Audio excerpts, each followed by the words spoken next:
is so typical in Washington. We were supposed to start at 9:30, so we've moved it already back to 9:37. I guarantee you, though, that this task force was working on time every day, trying to get the answers the American people need to have. So the task force is convened today to present the American people with the facts. What went wrong, what the Secret Service is doing to address it, and most importantly, what other changes may be necessary. So the three goals to start off with: number one, to understand what went wrong on the day of the attempted assassination. We're talking about July 13th in Butler, Pennsylvania. To ensure accountability and to prevent such an agency failure from ever happening again. That is a tough task, because we don't know what the future holds for us. On July 13th in Butler, Pennsylvania, and then again on September 15th in West Palm Beach, Florida, President-elect Trump was the subject of two separate assassination attempts. Butler, Pennsylvania is not only within the district I represent, but it's also my hometown where I grew up and have fond memories of playing American Legion baseball on those grounds. I attended the July 13th rally with my family, my wife, one of my sons, and three of our grandchildren. The assassination attempt of President-elect that day has left its mark on our community and those that were in attendance that day. We lost Corey Competore, a volunteer firefighter who was dearly missed by many. His wife, his two daughters, woke up that day with the excitement of being able to travel to Butler, which is only a few miles away from their hometown, to experience an event that they really were looking forward to. 4 people were in that car that morning. That night, only 3 were in the car. Mr. Competore died.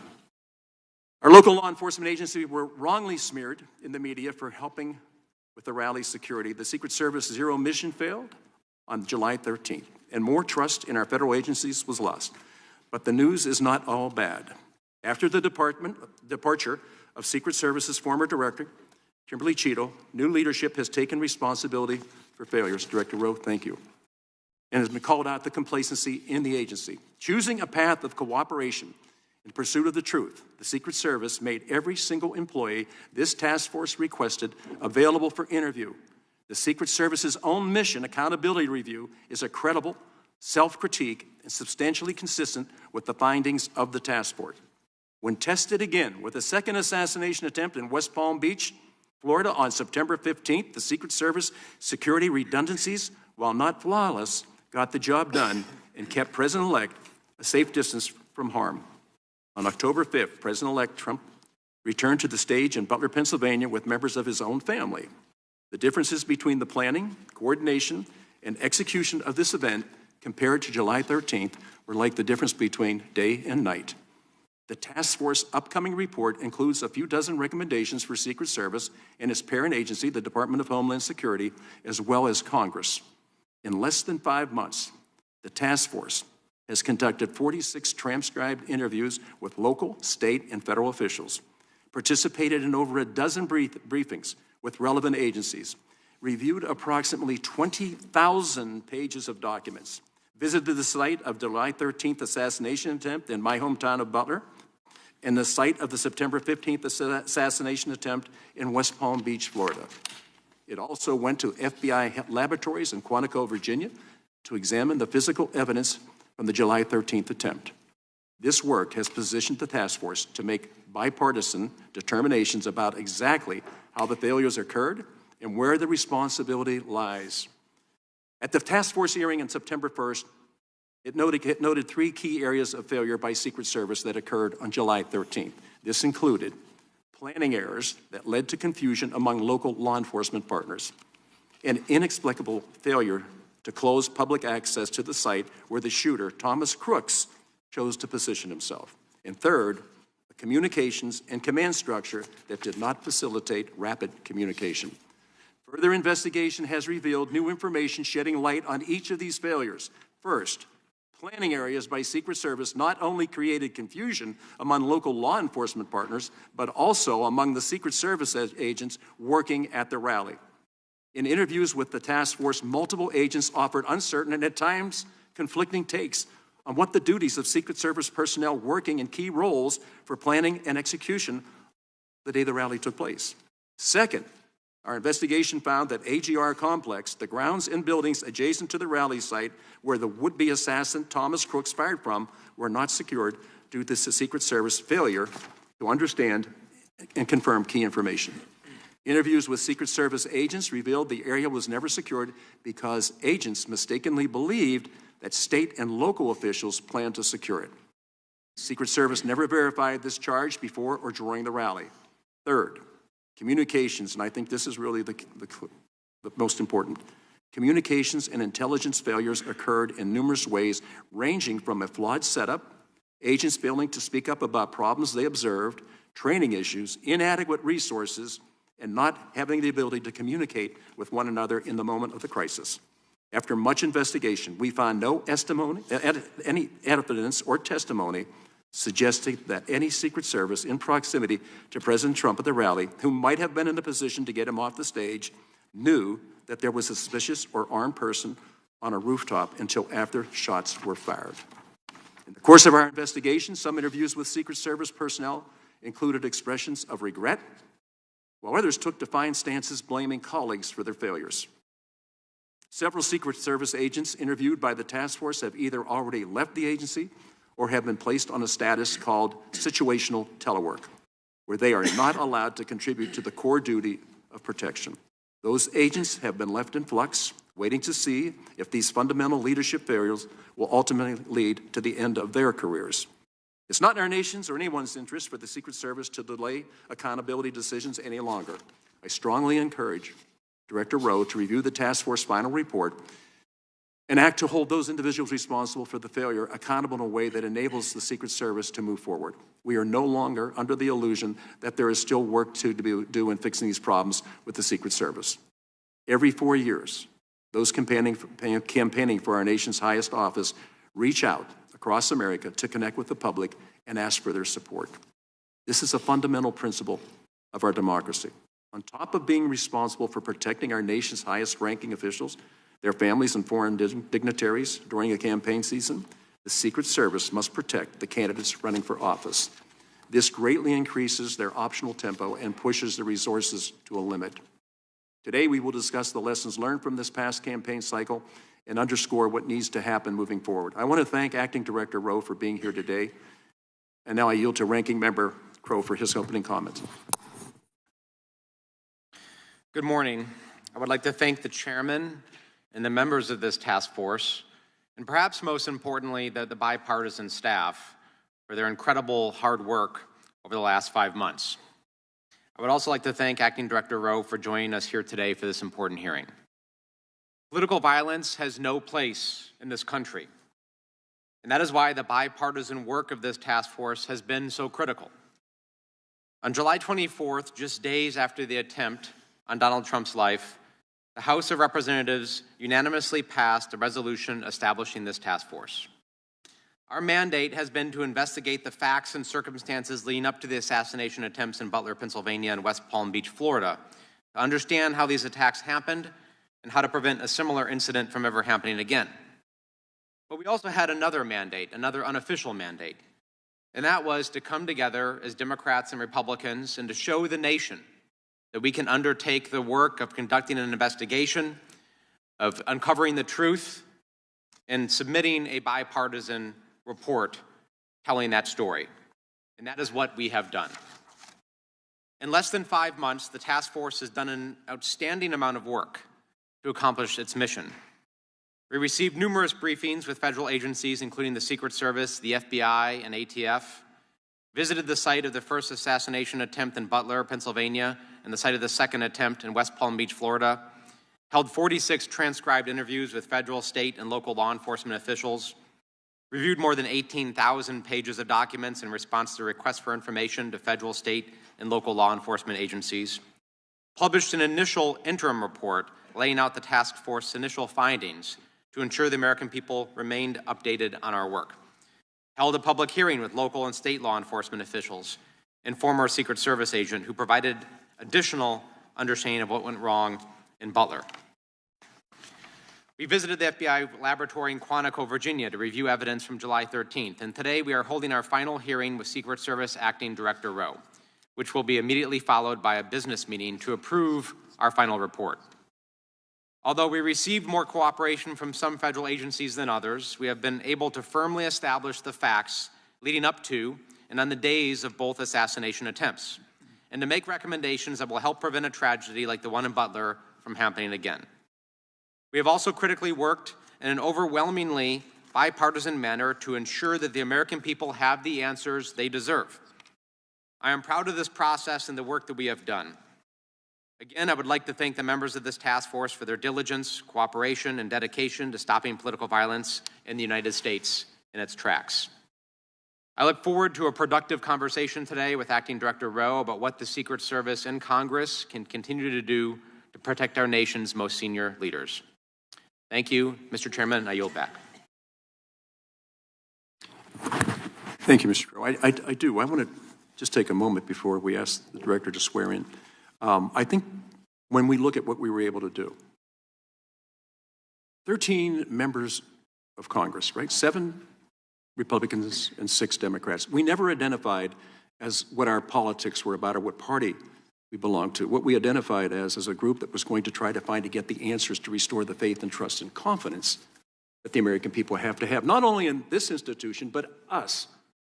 And the other thing is, you've already mentioned it, 30 staff members have worked tirelessly since that creation. And while we weren't able to be here because we're in primaries and we're in general elections and we're running all over the country, they never left. They stayed and they did all the work. So I can't tell you how proud I am of this group. They're the ones that should get all the credit. We get the chance to sit here.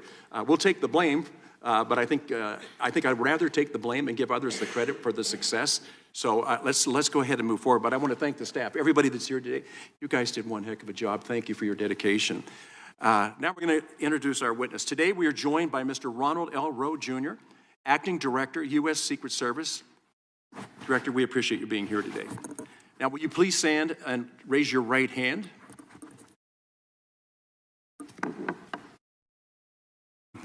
Do you solemnly swear or affirm that the testimony that you are about to give is the truth, the whole truth, and nothing but the truth, so help you God? Let the record show that the witness answered in the affirmative. I now recognize Mr. Rowe for his 5-minute opening remarks. Director, I think we talked about this. We're going to be flexible on the time. Thank you, Mr. Chairman. Good morning, Chairman Kelly, Ranking Member Crow, and distinguished members of the task force. I appreciate the efforts of this task force, and I thank you for the opportunity to appear before you today. July 13th was a failure of the Secret Service to adequately secure the Butler Farm Show site and protect President-elect Trump. That abject failure underscored critical gaps in Secret Service operations, and I recognize that we did not meet the expectations of the American public, Congress, and our protectees. And they rightly have that idea based on how we performed. President-elect Trump was wounded. A cowardly and despicable act killed 1 person and critically injured 2 others. And I join you and all Americans in condemning the horrific assault on President-elect Trump, Corey Comparator, James Copenhaver, and David Dutch. And I extend my deepest sympathies to the Comparator family. Since becoming acting director, I've worked tirelessly to address what I believe are shared goals with the task force, to understand what went wrong on the day of the attempted assassination, to ensure accountability, to prevent such a failure from ever happening again. The recently completed mission assurance inquiry thoroughly investigated the specific actions and inactions that led to the assassination attempt. 4 areas of deficiencies were identified: communications, protective advance processes, command and control processes, and coordination with external entities. The mission assurance inquiry identified failures by multiple employees that warrant disciplinary action. The quality of the advance work and preparation for the Butler Farm Show visit absolutely did not meet the expected standards of this agency. Let me be clear. There will be accountability, and that accountability is occurring. It is an extensive review that requires time to ensure due process. And the pace of this process, quite frankly, it does frustrate me. But it is essential that we recognize the gravity of our failure. I personally carry the weight of knowing that we almost lost a protectee, and our failure cost a father and husband his life. I have reflected extensively on the agency's substandard performance during the advance for the Butler rally. I have implemented numerous systemic and strategic changes to prevent these failures from ever happening again. It has been my singular focus to bring much-needed reform to the Secret Service, to be an agent of change, to challenge previous assumptions, and while doing so, also ensuring that the brave men and women of the Secret Service have the resources, leadership, and assets that they need to be successful in carrying out our protective mission. A full list of actions is itemized in my prepared testimony, but these changes have included providing the highest levels of Secret Service protection to President-elect Trump throughout the remainder of the presidential campaign, expanding the use of unmanned aerial systems for aerial observation at venues, expanding the use of counter-unmanned aerial systems technologies to mitigate the use of a UAS as a kinetic attack vector, expanding the use of ballistic countermeasures at Secret Service-protected campaign sites, a directive to mandate unified command in a singular location for all protective sites, something that was not done on July 13th in Butler. We are operating in a heightened threat environment with expanding protection requirements, and this requires a shift in the Secret Service's levels of protection, readiness, and sustainability. The paradigm shift focuses on elevating protection, prioritizing training, strengthening our workforce, and increasing accountability. The elevation of protective operations ties directly to how the work performed by special agents in the field directly relates to our protective mission.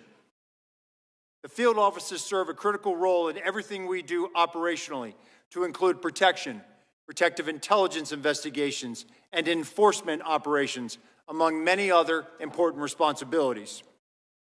Recognizing how operationally integrated that field officers are, I am directing an organizational change to shift the Office of Investigations to the Office of Field Operations. This is not simply a semantic change.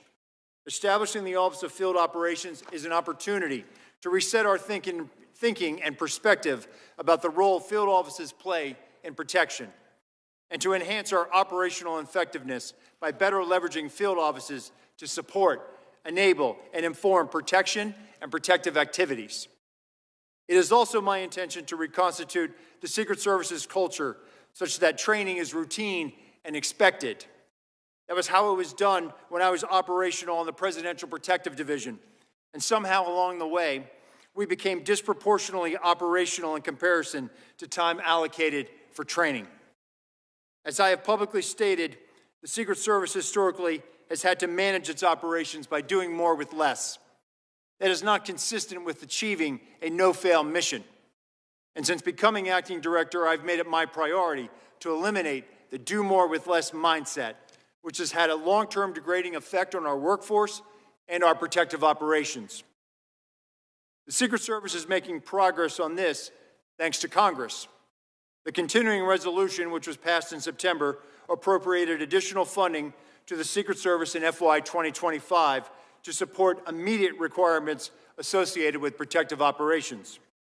I greatly appreciate the efforts of Congress and numerous staff members in making that supplemental a reality. The world is a dangerous place. The responsibilities of the Secret Service are critical to the national security of the United States.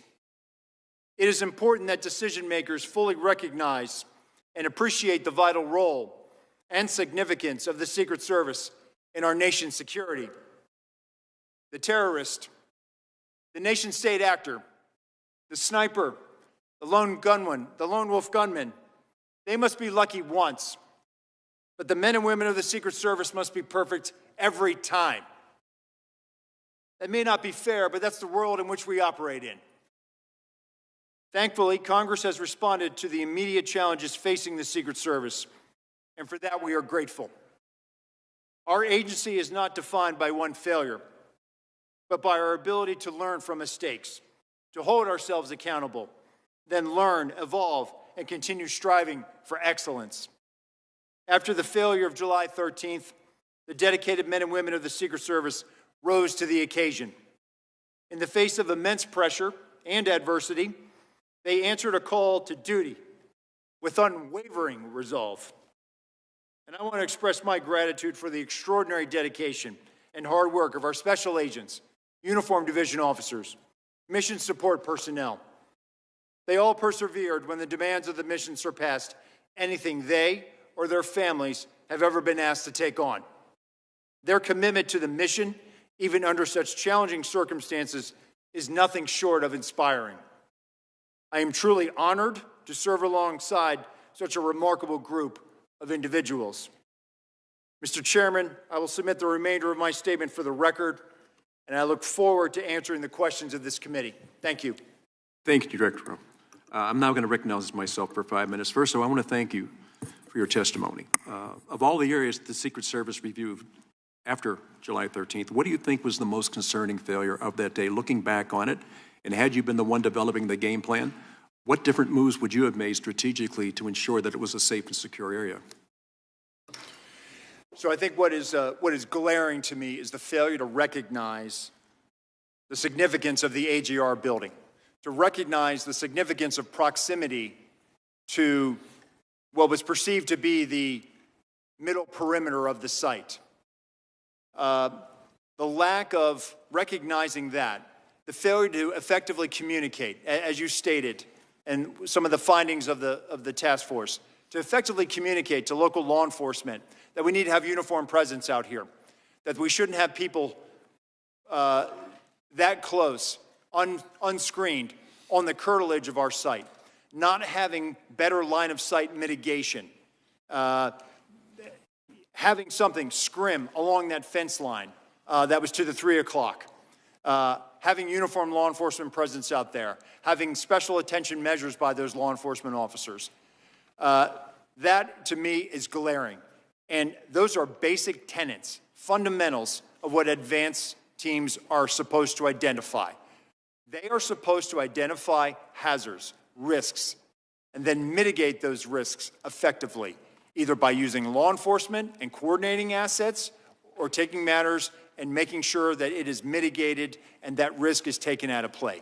We did not do that on the 13th. Post-July 13th, there was a renewed focus on that, making sure that supervisors were engaged, that we provided assets, that we had enabling UAS, platforms in the air.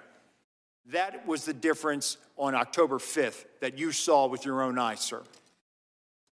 You know, first of all, I want to thank you for your testimony. You know, of all the people that have weighed in on this, myself, my wife, 3 of my grandchildren, and 1 of my sons were there. I was on the grounds both on July 13th and October 5th. I want to reiterate what I said earlier. The difference is the difference between day and night.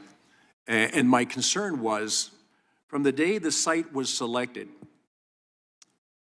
to when it was turned over to Secret Service, somehow that exchange, for whatever reason, the ability to coordinate the efforts between local law enforcement and federal agencies just seemed to be casual.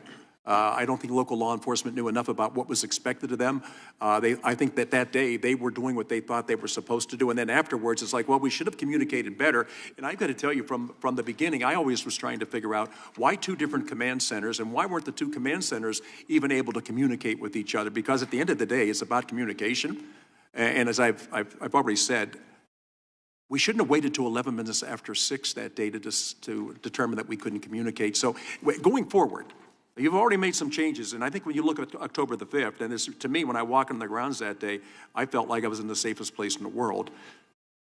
The awareness of that, when you look back at it, and you were not in charge at that time on July 13th, but afterwards, the attention to detail that you put into effect on October the 5th, if you can share with us what we should do going forward, is there a protocol? Is there an ability to communicate? Is there an ability then to draw not only agency, the federal agencies in, but also local agencies, because you can't cover the whole thing by yourselves. You just don't have enough personnel. You don't have enough assets. Going forward, I know you've already initiated plans like that. Just share a few of those with us, please. Sure. So actually now we have done some organizational changes as well. I've created an aviation unit, right? So that's making sure that we're putting out those drones up in the sky to give us visibility. If we don't have a drone, or if for whatever reason a state or local wants to fly a drone, we're going to allow them to fly that drone as well. The whole point is to get, and this is what we did not have on July 13th, and it's one common operating picture. On October the 5th, we knew exactly where every law enforcement officer was because they were using a Blue Force tracker. We have that same platform. So having that domain awareness now moving forward at our protected sites, that is a change that we are operationalizing. We did this as part of our paradigm shift. We have to look at the threat and what that threat is. And our security model is based on that threat. And we have to prepare every day that there is somebody out there who's there to do harm.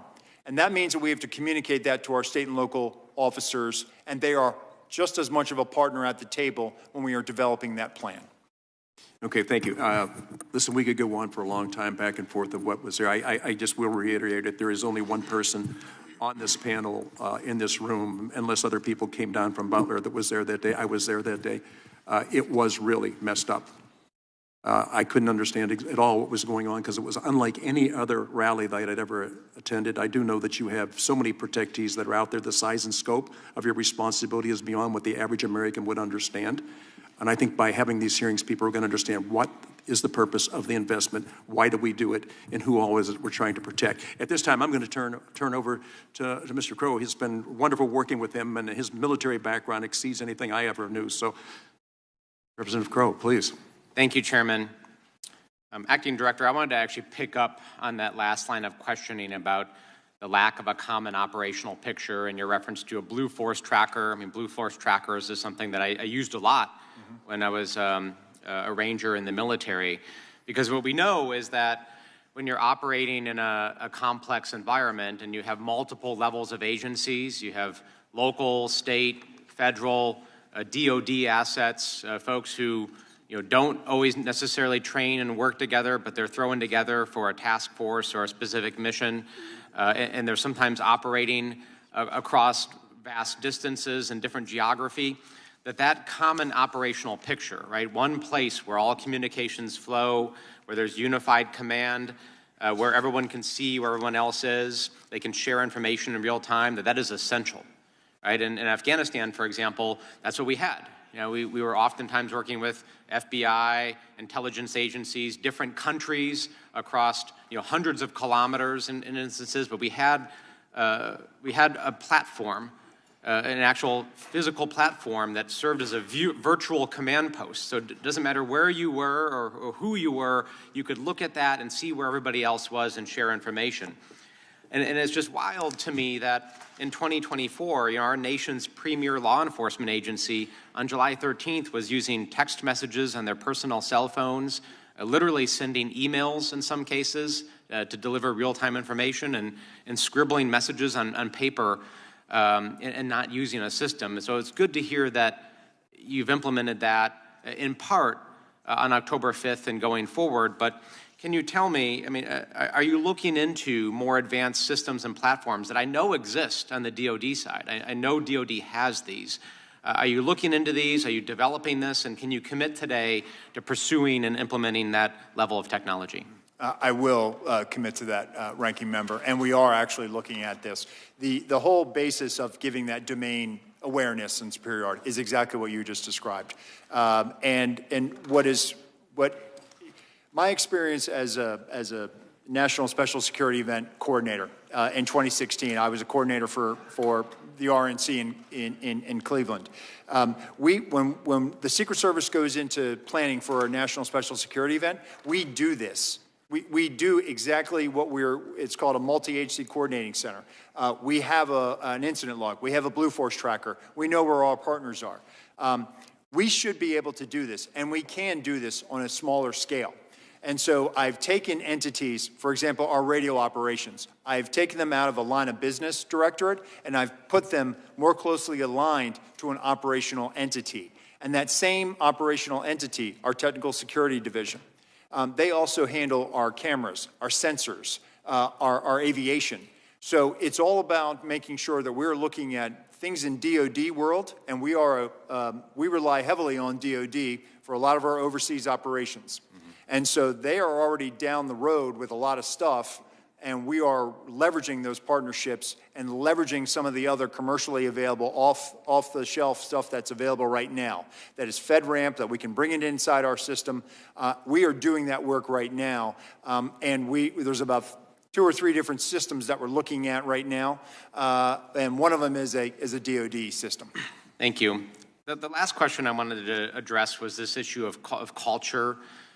And, I'm struck by the fact that there were numerous things that occurred on July 13th, and I'll just list some examples. One was the counter-UAS operator did not have formal training on that system, and when it didn't operate, they just simply went without it being raised to anyone else's awareness. And the agent responsible for emplacing the counter sniper team placed the team that had responsibility for the sector that included the AGR rooftop, which is where the gunman fired from, placed it in a location where there was a tree blocking substantial portions of that rooftop, yet nobody said anything. When I was in the Army, there was this culture and expectation that when you were on a mission or in a training range, that anybody could say something at any time if they saw a safety risk. It's the old adage, if you see something, say something, right? So a private could stop a training mission or even a real mission if there was a life and safety issue. Commercial pilots have the same thing, that if you're in the cockpit, anybody can say, hey, there's a problem to the captain or stop something from happening. I'm struck by the lack of that culture on July 13th, that if you're a counter sniper and you've been placed in a position that actually doesn't allow you to see entire sectors of the position that you're responsible for, why aren't people saying something? And it happened on numerous occasions. So can you speak to that culture and how you change that culture so that folks speak up and everybody's empowered to make necessary changes on the spot if they need to? Sure. So first it starts with training, a retraining, right? A re-education of folks. We have to do that. Secondly, we also have to make sure that we are more regularly doing hot washes, after actions on this. So one of the organizational changes, I've directed the Office of Protective Operations to initiate and stand up almost an auditing capability, to regularly send out folks to evaluate how we're doing, and also share findings with our Office of Training. What we don't want to do is we want people to understand, hey, we want to get better. We're not here to take punitive action against people just to gig you for something. No, we want to make the mission better. We want to do that. We do this, again, in our National Special Security Event construct. It's in policy that coordinator has to do an after-action report. We do some of these things informally, but we have to do this regularly. We have to do after-action reports, and we have to retrain our folks to say, it's okay to see something and say, hey, wait a minute, why don't we have that hallway covered?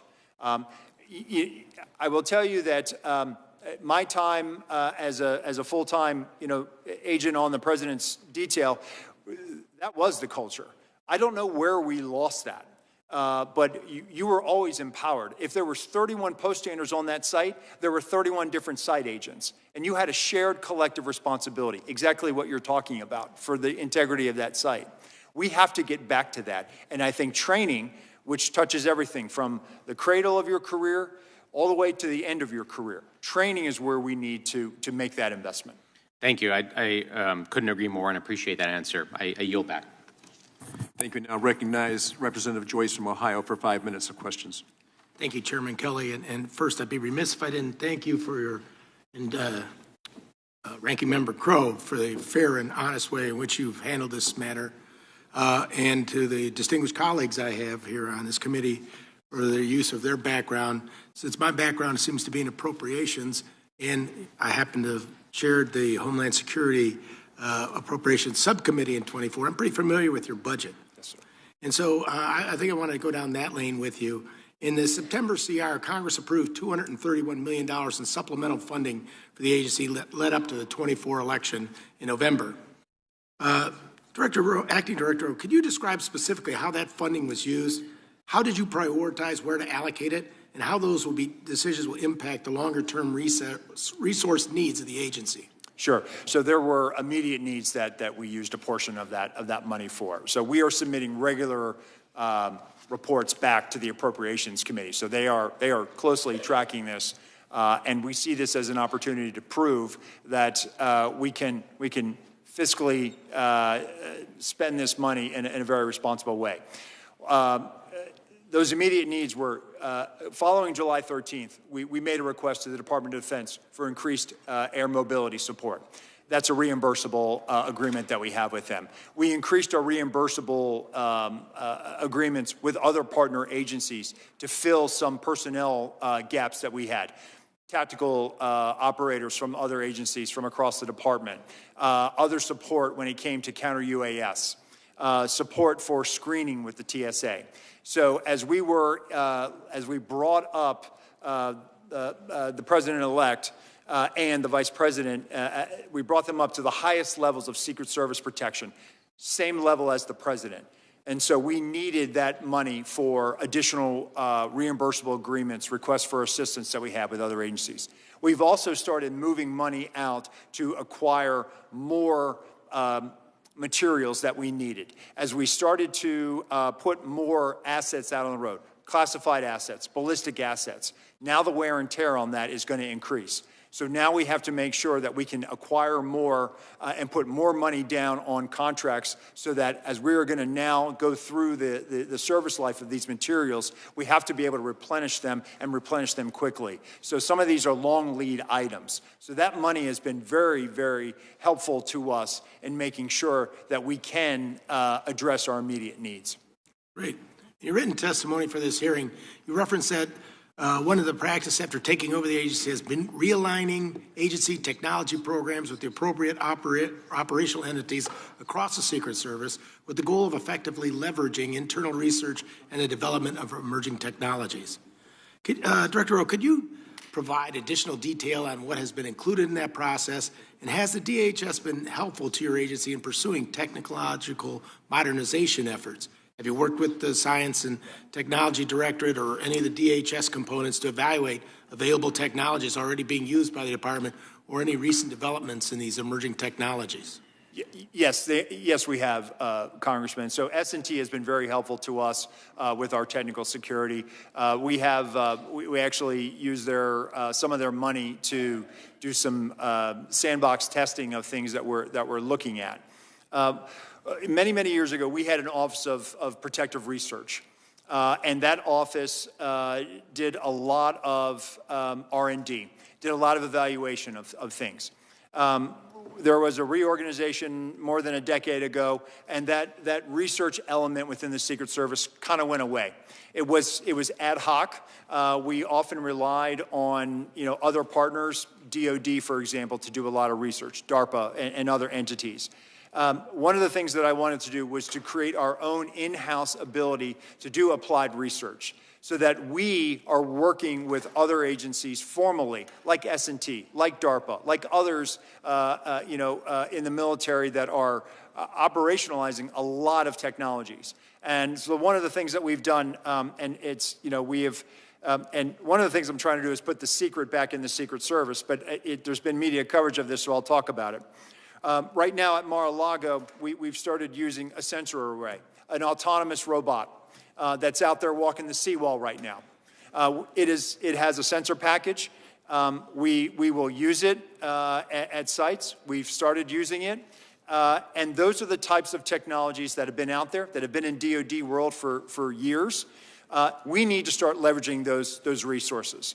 And so the use of the autonomous canines down there right now is just one example of that.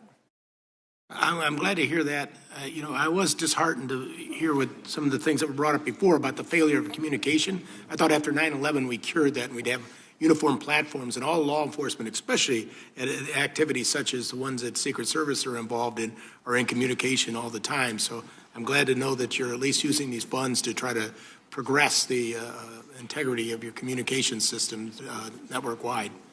Thank you. Yield back.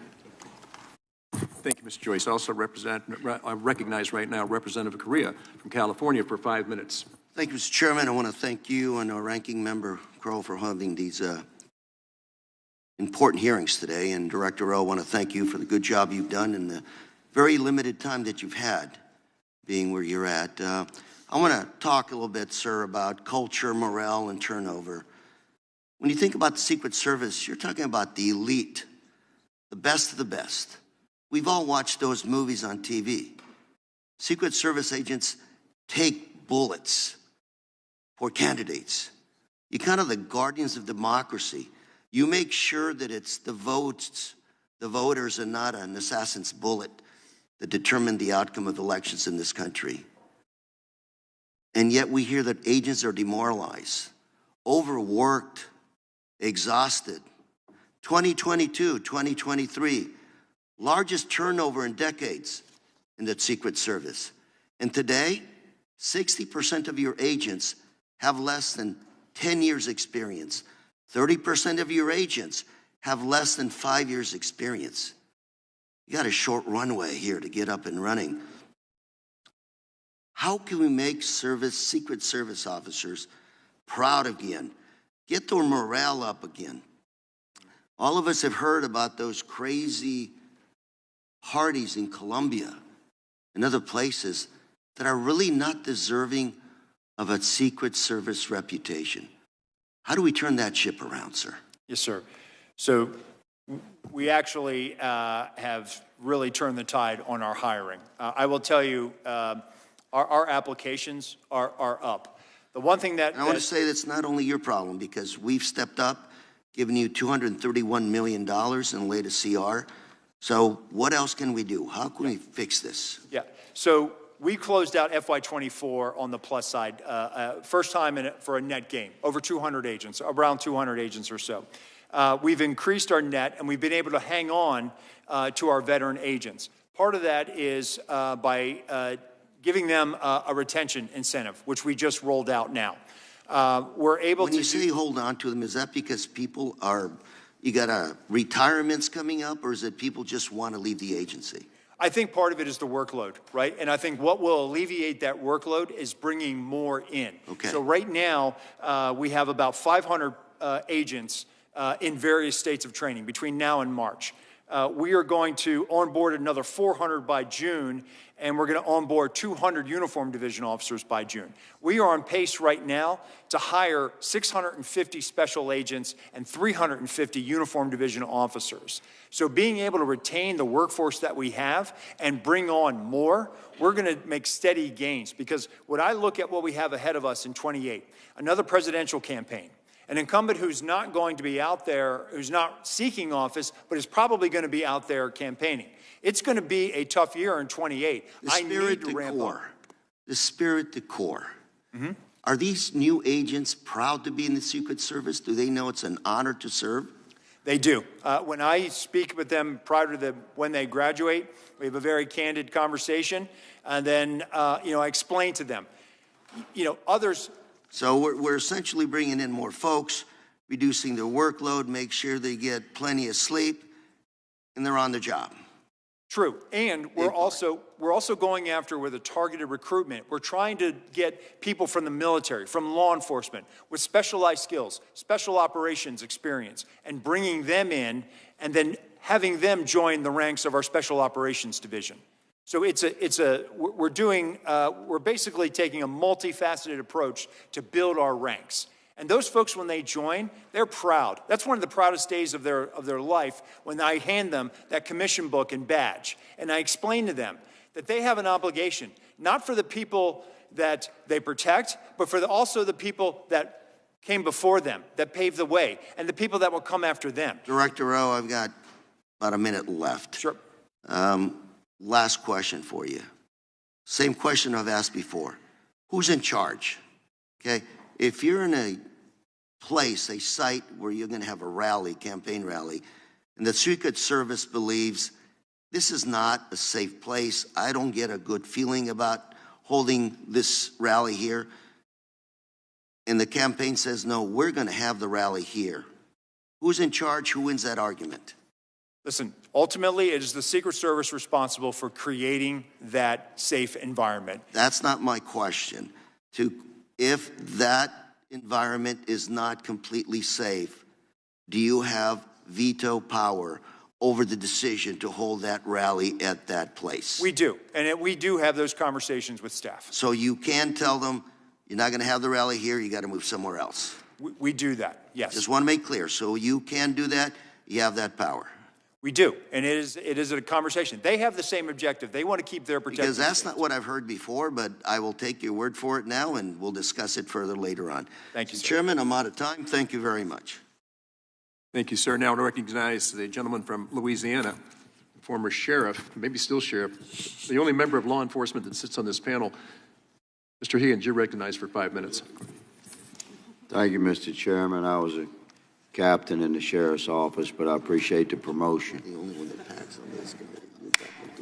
Mr. Director, I appreciate your responsiveness to my personal outreaches to you in the months that we've looked into this. You have been accessible, and you helped me with some ballistics investigations that I was working on. You helped me personally, and over the course of the last several months, I've come to have a high degree of confidence that you are very focused on making the necessary adjustments to culture and policy and technology capabilities within the Secret Service in order to mitigate against threat at a heightened level as we move deeper into the 21st century.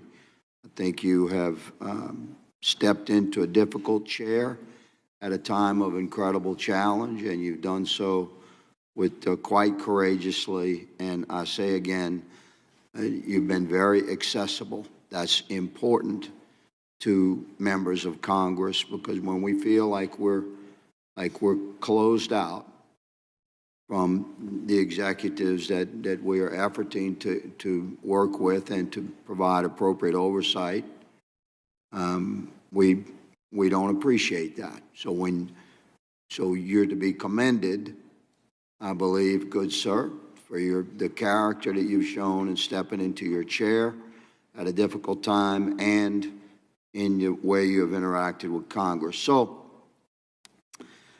you stated that we are, quote, living in a state of heightened threat. I agree, and I would ask you to compare that to how we balance that with freedom as it relates to the Secret Service's particular mission of protecting protectees or VIPs. We do not expect nor want to live in a prison state. Some of my colleagues mentioned it's not completely safe. Let me say there's no such thing as completely safe. You have to mitigate against threat. And you mentioned 2 levels of failure. I'm going to ask you to address one of them, which I concur with. You mentioned the AGR building proximity and communications failures. So I'm going to shift to communications failures on J13 and ask you to address what you have done to respond to the failure to deliver local radios as provided by Butler County ESU, set aside for the Secret Service that were never retrieved. You had isolated assets on rooftops that had no direct radio communication other than the delay through their command post and their cell phones. But it would have been very easy for them to have a local radio up on the roof. That didn't happen. That cost seconds and impacted the results of the entire day. So what have you done to address that? So we've implemented a PACE, primary, alternate, contingency, and emergency, and also making sure that, for example, the snipers, our counter snipers and local snipers are actually co-located. So that's to cut down on that, to make sure that they are standing next to each other so that there is clarity of communication between them. And then also, if exchanging radios and making sure that we have their radio and can hear what they say in clear communications. Yes, sir. So sharing radios was part of your pre-mission plan for Butler on J-13. So the failure to execute the pre-mission plan is impacted us here. You actually had the planning in place, but it wasn't executed on that day. We would see that. A reasonable man would see that as a failure of on-site leadership to follow through with the agreed-to plan. How are you addressing that within the culture and the policies of the Secret Service to make certain that something like that does not happen again? And I'll yield the remainder of my time for your answer. Sure. So the Office of Protective Operations and our Office of Field Operations now, that is something that they ensure that we have, that either shared incident command posts, and then where we have partners with Special Operations Division entities that are supporting us, that there is somebody with us, and we either have their radio or they are with us, and we are testing those communications in advance to make sure that they are rock solid. Thank you for your clarification on that very important topic of radio communications. Good, sir. Appreciate you being here. I yield, Mr. Chairman. Thank you. We now recognize Representative Dean from Pennsylvania for 5 minutes of questions. Mr. Chair, if I may, can I introduce some articles into the record at this time? Certainly. First one, an exodus of agents left the Secret Service unprepared, New York Times. Second one, more high-ranking officials in Secret Service stepping down, CNN. Acting Service Director responds to critical new reports about security failures, NBC News. Agency in crisis, NBC News. And final one, Secret Service touts protection improvements as election looms. Thank you. Without objection, so ordered. I now recognize Representative Dean from Pennsylvania for 5 minutes. Thank you, Chairman Kelly. And I want to personally thank you and Ranking Member Crow for how you have conducted this task force with the seriousness and the nonpartisanship that you brought to it. I also do want to echo the thanks to the staff, the extraordinary work of this bipartisan staff over these many weeks and months. And I want to acknowledge the tragedy that was July 13th. I thank you, Director Rowe, and all of your talented agents for so seriously looking at what failed. And I appreciate that you used immediately in your testimony the words that July 13th was a failure.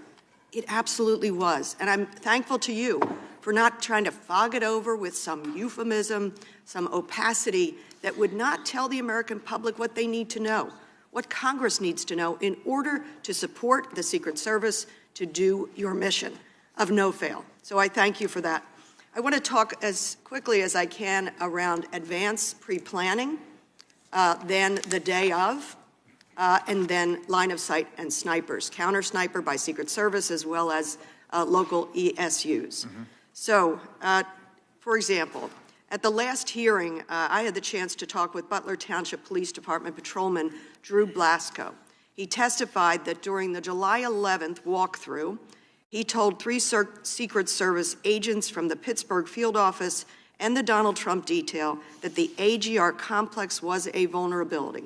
Some of the vulnerabilities he spoke about was the ability of people to get on the ground. I don't think he spoke specifically as to the roof, but the fence line, that chain link fence line over to the fairgrounds, that it was see-through, frankly, and the opacity, that the failure of making that opaque. There was, I think, some discussion of vehicles, put some vehicles along there, ag vehicles or something. So my question is, I know that the Secret Service has testified that they don't remember those conversations. Did the Secret Service discuss the vulnerability with local police or anybody as to the AGR complex, that fence line, the property itself? Congresswoman, what I can tell you is based on what my mission assurance inquiry has found is I cannot find a written communication where the AGR building was discussed. To me, that is glaring. That's a problem. It should have been identified. When I traveled there, Excuse me, I'm testing. a day after I was named as the acting, and as I'm walking around, and when I went up on the roof, and I'm looking at the proximity to the site, I was taken aback by the fact that that was not secured. So my answer to you is I don't have a written record of that. And so in the future, would those kinds of vulnerabilities be written down? I mean, they can be verbaled, but at some point, somebody should be taking notes, and that leads me to my second set of questions, which is the day of. What happens when Secret Service comes to the site and they see these vulnerabilities, that transparent fence line, a property completely unprotected so that people could walk through, get closer to the stage, to the president, than those who had to wait in line to go through magnetometers? Who is in charge when you get on the property to say, we got a problem over here on the left-hand side? Yes, so we are clarifying the policy about who is in charge. And the current policy states that the advance team is responsible under the direction of the field office SAC. That's in policy, that they are supposed to identify risks and mitigate them. But is there sort of a tick-tock where you say, okay, we're on the property, that we've got the president coming in, and have we checked all the boxes in terms of the protection of this space? As a good site agent, you should be there when the site is being built, things are being placed, and then if things are not where they should be or where you thought they should be, it should be escalated up to the detail second supervisor who arrives ahead of the protectee, or there is a mechanism. It was not exercised in this situation. Okay, and then I know my time's running out. Two quick things. The failure to coordinate with Butler and Beaver ESUs, the emergency services units. One was up on a rooftop across the way, the other inside the AGR building. That's a baffling miscommunication to me, a failure of direction for them. And I want to end with this, which is where I began. When Ranking Member Crow and Chairman Kelly separately called me about serving on this task force, I was struck by the final thing that the chairman said to me in terms of our mission here. It is, of course, to identify the failures, to identify what Congress can do to strengthen the resources you need. But it is ultimately to make sure we can restore faith in institutions as essential as the Secret Service. So that is our ultimate mission here. And of course, to protect lives. The fact that we lost Mr. Comparator, 2 others grievously injured, others traumatized, unable to, with joy, go participate in our political system without fear of violence against candidates, protectees, or themselves. We have to restore faith in institutions like yours. And with that, I yield back. Thank you, Ms. Dean. I'm now going to recognize the Chairman of Homeland Security, Representative Green, for 5 minutes. Thank you, Chairman Kelly, and I want to commend you and the Ranking Member Crow and the task force staff for the hard work that they put into investigating this critical security failure that led to the assassination attempt that wounded President Trump and 2 rally attendees in Butler and tragically took the life of Corey Comparator. The Secret Service has a zero-fail mission. July 13th was the closest that a would-be assassin has come to killing a current or former president since 1981. President-elect Trump escaped death by millimeters. As this task force has discovered in the course of its thorough investigation, critical errors in the planning and the operations for the July 13th rally allowed a lone gunman to open fire at President Trump and rally attendees. These security failures reveal the need for significant reform at both the tactical and agency-wide level to correct these vulnerabilities and enhance the Secret Service's ability to carry out its protective mission. I do want to thank the acting director. Right after the first attempt at Butler, I think that next Monday, the Committee on Homeland Security was standing on the site. And at that point, the then director had never even been to the site. I'm not sure she ever got to the site before resigning, but within a day of what happened in Florida, you were there. So I appreciate the delta in leadership there. We appreciate the hard work and bravery of the men and women of the Secret Service who have served tirelessly during a busy election season, and it is our hope that this investigation leads to a Secret Service that is stronger and better prepared for its mission. Obviously, the biggest failure, you brought it up, was the AGR building, the failure to the line of sight issues that were related to that. What specific to that failure, the miss of that risk, I mean that a basic training private and infantry would know about 360-degree security. What specifically have you done to make sure that never happens again? Yes, sir.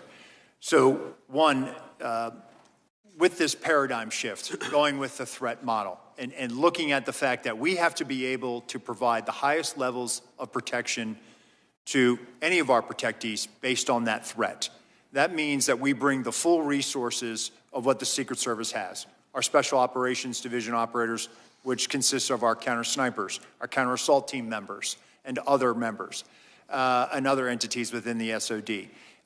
So by shifting this paradigm to making sure that those assets are available so that when site agents are out there, they actually they don't have this, well, I'll never request this because it's not going to get approved. No, actually, what I'm telling you, if you have a vulnerability that you've identified, make the request, because we are gearing up now to put everything we have to keep all of our protectees safe, because we have to be based on mitigating a threat.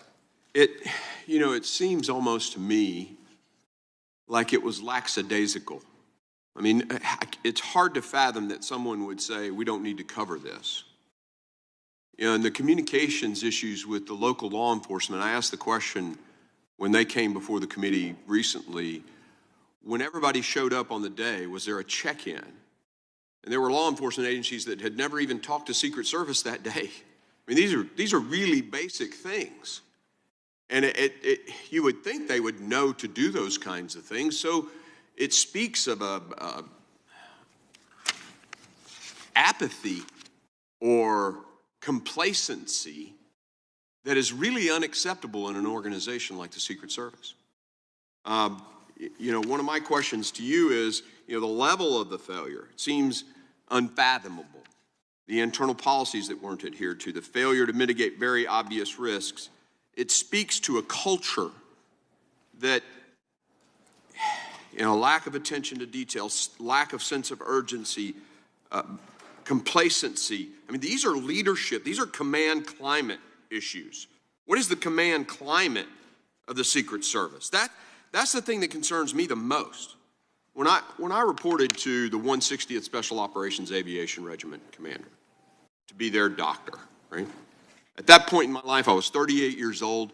I had graduated from West Point Ranger School, commanded in the 82nd Airborne Division, an infantry company. I had a master's in systems information. I had a medical degree, top of my med school class, and I wondered if I was good enough to be on that team. That's what I'm talking about. Elite culture where everybody comes to work every friggin' day saying, I will do everything I can to make sure I don't fail. And I'll tell you, going to war, I didn't give a shit if I died. What I didn't want to do was fail. But your guys showed up that day and didn't give a shit. There was apathy and complacency, period. And that's your mission now. I appreciate all the systems and the technology that everybody else has asked about. But this is a leadership issue. This is a command climate issue, a culture issue. Can you make a few comments about what you're doing to fix the command climate at the Secret Service? Yes, sir. So we are reorganizing and reimagining this organization. That includes making sure that we are developing a leadership development program so that we are touching people at the GS-13 level, which is right before, the equivalent of like a captain, touching them before they get promotion to 14. And we are going to do that. And I just met with the Naval Postgraduate School yesterday. I graduated from the Executive Leaders Program at Monterey. I think it's a worthy program. We need to hit people and identify leaders earlier on besides just saying, well, they've been here for 18 years, let's make them a GS-15. Good. That's what we have to get to. Good. I yield. Thank you, Chairman. Now I'm going to recognize Representative Houlihan from Pennsylvania for 5 minutes. Thank you, Chairman. Thank you very much for your leadership as well, Ranking Member Crow, and to all of the staff members who did all of the work that has produced this really important set of recommendations and findings. I thank you as well. Thank you, Acting Director Rowe, too, for the conversation today. I have two lines of questions, and I am, frankly, going to focus on some of the technology that I think is essential for us to be able to make sure this kind of thing doesn't happen again. For roughly 11 minutes on July 13th, Mr. Crooks was able to fly a drone near the site of the Butler rally. The Secret Service equipment, as we all know now, that could have tracked it perhaps back to its origin wasn't functioning at the time of the flight. And you have testified in the U.S. Senate hearing that had the U.S. Secret Service counter-drone equipment been working probably, quote, you may have possibly been able to stop Crooks. We've also learned that requests from the agent responsible for the counter-drone equipment for increased counter-unmanned aerial systems capabilities and earlier access were denied as well. So several times today, and actually in your opening remarks, you talked a little bit about the different ways that state and local and you all work together in making sure that these locations are secured and your protectees are protected. But right now, state and local law enforcement don't have the legal authority to operate counter-drone equipment to advance detection or mitigation. And actually, interestingly, in your opening remarks, you made a reference to the fact that you felt as though that might be something that they should have the ability to do. Would it have been useful if state and local law enforcement had additional capabilities and legal authorities to be able to conduct counter-drone detection and mitigation to support the Secret Service, sir? I do, with proper coordination with FAA. Thank you. That's my first question, and there is several ideas in this Congress that are bouncing around to be able to give you those authorities, and I would love it if I could ask for your support in helping make sure that that happens. My next set of questions has to do with some of the testimony that we had in our first hearing, where I'm, unlike some folks here, my background is in engineering, and I focus a lot on emerging threats, cybersecurity, biotechnology, and biothreats. And I'm struck by the fact that we're kind of always trying to solve for the last problem that we had, and the last problem that we had was a sniper on a rooftop. And obviously things are evolving, threats are evolving, and your kind of work needs to evolve alongside it. Representative Joyce talked a little bit about the appropriations process, and you talked a little bit about the Office of Protective Research that sounds like is now defunct. What kinds of things are you doing, and what kinds of things can Congress be doing to help you stay abreast of those kinds of emerging threats, to make sure that you can coordinate with DOD and with DARPA and those kinds of things, so we're not kind of constantly reinventing the wheel on this? What can we be doing to help, and what are you doing as well? So definitely, and again, obviously the color of money, right? O&S money is fantastic, but PC&I money to be able to go out and acquire things is critical for us. It's critical for the Secret Service. We've certainly had challenges with getting enough PC&I money through the years. That's a separate conversation. But being able to have an applied research element within the Secret Service now is going to be able to have us regularly now go out and interface with all these other entities, the private sector, Silicon Valley, others that are doing innovative things that can be helpful to us, because it's not just about physical protection, it's cyber protection as well. Absolutely, and to the degree that we can continue to be helpful with that and helping you with the color of money and making sure that you have those resources, please do let us know. And also, I think one of the things that I was struck by when we were investigating, trying to understand what had happened, is we were able to see a kind of a creation of what his drone saw, and what the angles, sight lines and things were. And I was struck by the fact that this was kind of the first time that we thought about those kinds of things, at least on this side of the world. And I'm certain that there are a lot of technologies and ideas that are maybe on DOD side or other places where you all can benefit from these, and FBI as well can benefit from the kind of work that DOD is already doing. With the last couple seconds that I have, training for the guy who didn't didn't know how to fix the drone. What are we doing to make sure that that doesn't happen again? So we've actually established an airspace and aviation section. So now they are the folks that go out and are primarily responsible for all of the counter UAS and all of the enabling UAS. And so now that we have a direct hiring authority, we have this ability now, thanks to OPM, they were very cooperative, we can go out and hire drone operators. You can fly them remotely from Washington if you need to. My goal is to get more drone operators and people with this expertise downrange in the field so that they can go out and do this and are there on the ground. And that's going to help us fly drones and identify line of sight vulnerabilities. Get that eye in the sky perspective as we're doing our advance. Thank you. I yield back. I appreciate your time. Thank you, Ms. Wilhite. Now recognize Representative Lee from Florida for 5 minutes. Thank you, Mr. Chairman, and thank you, Director Rowe, for being here with us today. As is evident by today's hearing and will also be evident in the forthcoming report, this committee has successfully been able to develop a detailed overview of the facts and circumstances surrounding the days of these two assassination attempts, and will be able to provide some specific suggestions and transparency about those events going forward. The Secret Service has been cooperative with this committee, and we appreciate your efforts to ensure that we had information that was necessary to make this process meaningful. And we've received a lot of information from you that help inform what is needed with respect to resources, technology, and training. But I would like to discuss with you another aspect of protective work that I believe is also critical to the success of our mission here today.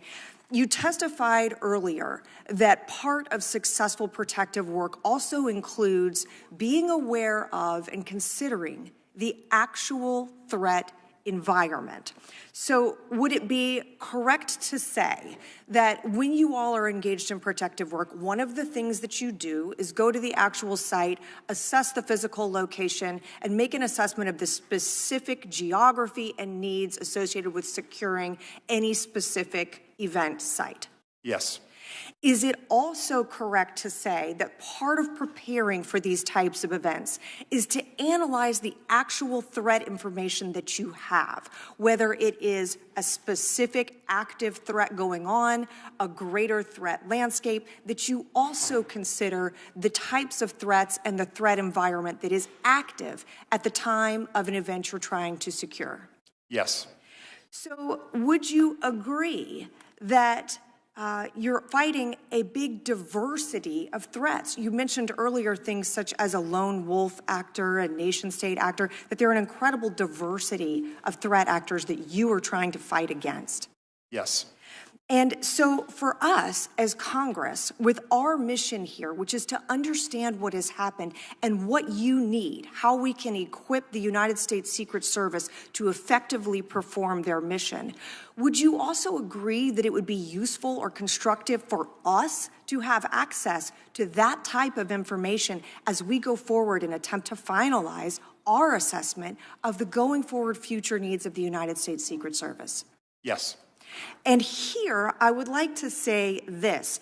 I noted earlier that the Secret Service has been responsive with us and has provided us with a great deal of information and insight about your operations, what you did in preparation for these 2 days, and what went wrong. But it is important to note information that this committee does not have from the Department of Justice, including components of the Department of Justice, the FBI, and ATF, and what we do not have from those agencies, to include digital analysis of electronic devices belonging to crooks, the same for electronic devices belonging to Ralph, interview summaries for the family members of crooks who were interviewed by the FBI after this event, any sort of overall financial analysis of these two individuals and who they were and what they were doing. So while we have an extensive and thorough analysis of the logistics, the specific things that happened on that day, who was standing where, who wasn't on a radio, how we could improve the implementation of the security measures that were in place that day, In a very real sense, we do not have some of the critical intelligence information that might have helped us even better understand the needs of your agency going forward. Our mission on this task force is to understand what went wrong on the day of the attempted assassination, ensure accountability, and prevent such a failure from ever happening again. And I would assert that preventing such a failure from ever happening again necessitates that this Congress has access to all of the relevant information related to these days, related to the actual threat landscape that affects not only President Trump, but other protectees that are under your care. So I beseech and suggest to the Department of Justice going forward that this is information that can and should and must be provided to Congress if we are to understand how to equip and support our federal law enforcement agencies. And with that, Mr. Chairman, I yield back. Thank you. Thank you. You're spot on, Ms. Lee. Now I want to recognize Representative Ivey from Maryland for 5 minutes. Mr. Ivey. Thank you, Mr. Chairman, and thank you to the ranking member and my colleagues for such bipartisan work here, and thank you to the staff as well. Thank you to you, Mr. Rowe. I appreciate what you've been doing and how you've been cooperating with us and the work that you've done at the Secret Service as well. I did want to follow up on Representative Houlihan's questions about drones. I do appreciate the fact that you've addressed many of the issues with respect to the failures that occurred on that day. But I do want to be mindful of making sure we're not just fighting the last battle and we're looking ahead to the future, as Ms. Houlihan suggested as well. And I don't know that I want you to answer what I'm about to ask you, at least not in open session, but you know, on October 7th, Hamas used drones to attack, actually to launch its attack against Israel. The drones appeared to me, and based on what I've seen in videos, to be relatively unsophisticated, relatively inexpensive, but very effective in carrying out that mission so that Hamas could breach Israel's front line and commit the attack that occurred later that day. And we've also seen what's happened with Russia and Ukraine with respect to the use of drones too. And frankly, we were seeing this before July 13th, pretty extensively, I think. So one of the things I want to ask, use of drones for that day, I know we've talked about the visibility piece, I think was your word, reconnaissance and the like. But I want to hear from you, maybe not in public, but maybe in executive session, about the countermeasures that are available to the Secret Service to deal with drones that are used to actually conduct the attack. So not just sending information back, but as we saw on October 7th, could actually carry, for example, an explosive device that could be used on that day. Now, I know Chairman Green with Homeland Security, you've heard the passion he brings to this and the background that he has, and he's right, we did have a hearing on this at Homeland Security, not just that issue. And I know this task force dissolves, I think, at the end of next week, but I'm hoping that we'll carry forward with this issue, and there are others too. I want to ask you quickly about the radio communications piece, because I know that wasn't, at least some of it wasn't recorded, which surprised me as a local prosecutor, federal prosecutor. The police recorded almost all of their radio communications just as a matter of course. And that was useful to us from a couple of standpoints. One was for prosecution of cases. We'd have actual live time recordings that we could use that we could present to a jury that confirmed the testimony that may have been provided to the jury at that time. But also from a management standpoint, you can go back and listen. And that's one of the first things I asked when we got this, the information was, where are the radio communications? I want to hear what happened that day. Now, we had to settle for, the email communications and the like, the text messaging, the sort of things people did on an ad hoc basis to deal with the emergency in a quick way. I thought that was insufficient. And it seems to me that you should be recording these just as a matter of course for the reasons I stated. Body cams is another one to think about, I would say. I know that can be expensive in a way that radio communications are not, but also extremely valuable in the prosecution of the cases. You've got, there's nothing to prosecute with respect to July 13th, but there is with respect to Mar-a-Lago, and I don't know what the evidence there is, but, you know, that's the type of information that could be useful. And then with my last minute, I wanted to pick up on what Representative Lee raised a moment ago. This isn't really to you, actually. This is to my former colleagues at the Department of Justice. I recognize that in ongoing criminal investigations, there's a reluctance to turn over information too soon because it can undermine the investigation. You can tip off defendants and targets and the like. So you want to be careful about that, and I understand that. But I must say, too, that there's some information that we didn't get, and she outlined some of that, that didn't seem to be connected to an ongoing criminal investigation, and I thought that we should have had access to that. And I'll note this as well. I've done some previous investigations, the Whitewater hearings, for example, when I was a staffer many years ago, where we were able to communicate with the independent counsel on an ongoing basis.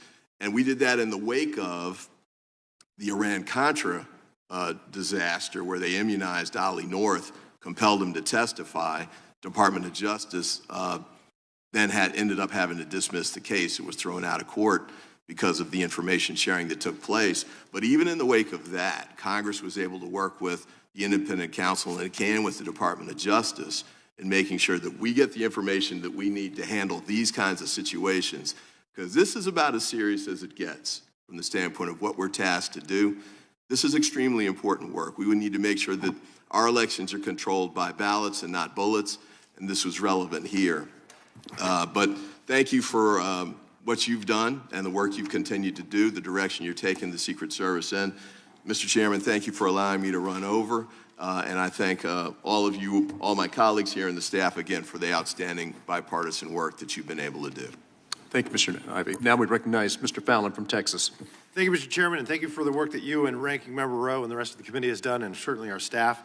Mr. Rowe, would you agree that the protection that President Trump was provided on the 13th of July was wholly and tragically negligent?